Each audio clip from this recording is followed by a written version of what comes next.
Welcome to Phase 2, Scoping. In scoping, you create your scope, objectives, and approach. This is your roadmap to the process. It tells you who will be responsible for each task, what the deliverables are, and when they are due. You may have to narrow your scope by geography or study area, demography or identifying the affected groups, and the number of health outcomes you can study.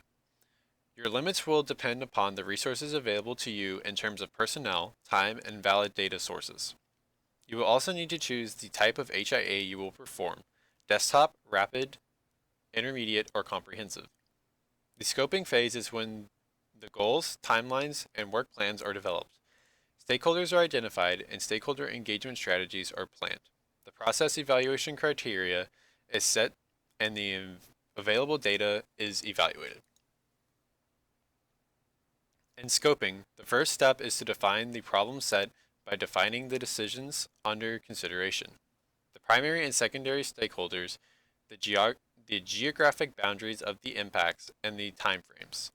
Scoping is when the work of doing the HIA is defined, broken down into steps, and time limited. It is also when the stakeholders are identified and a stakeholder engagement plan is drawn up.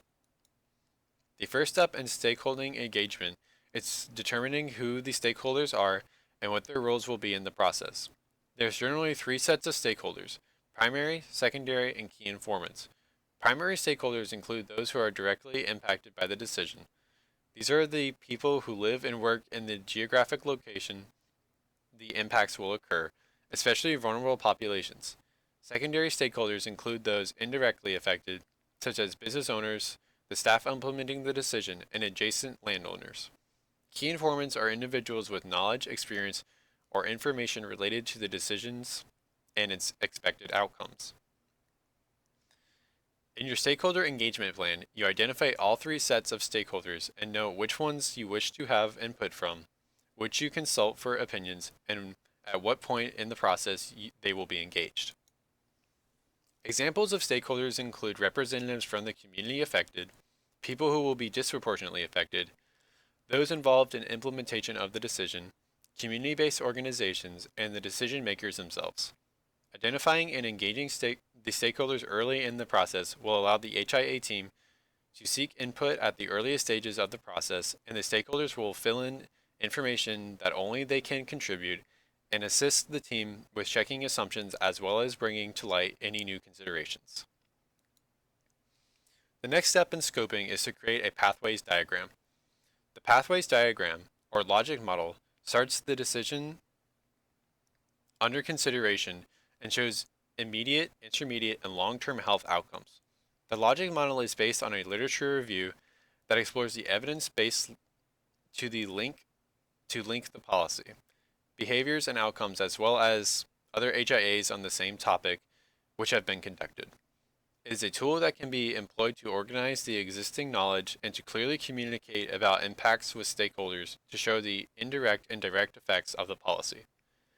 Because the evidence base does not show causality, it is important to be clear that even though a correlation has been found between policies, behaviors, and outcomes, it is not always causal. Here's another way to depict a pathways diagram. This one is based on increased connectivity of roads. Another task in defining your scope is to decide what kind of HIA is both necessary and practical.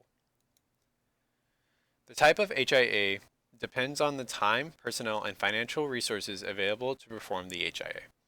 This slide shows some basic guidelines and is based on the work of Ben Roxas Harris in Australia. The chart is meant to be a rule of thumb, not definitive. In most cases, an HIA involves a whole team of individuals from different sectors as well as stakeholder involvement, so the time frames vary widely. However, the number of impacts and descriptions have proven accurate through the last 7 years as practice has grown in the United States. The difference between the different kinds of HIAs is not always black and white. The difference between a desk-based and rapid is really the inclusion of stakeholders in the process. It is a bigger jump between a rapid and an intermediate HIA. An intermediate involves heavier community participation, examines more health impacts, and also gathers original data from those affected by the decision. A comprehensive is a longer process, requires much more resources, and is intended to examine all known health impacts that can be measured.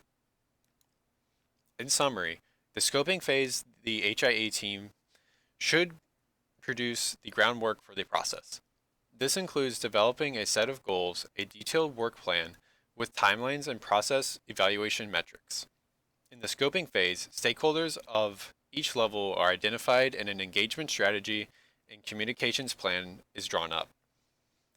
These will ensure that stakeholders and key informants are contacted at the appropriate times and their feedback will be incorporated into the process.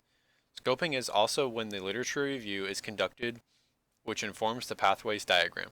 The pathways diagram illustrates the relationship among the decision, behaviors, and health impacts over time. The pathways diagram is a graphic representation that can be used to communicate the process and expected outcomes to a wide variety of stakeholders. Once these steps are accomplished, it is time to move into assessment, which is the topic of the next video in this series.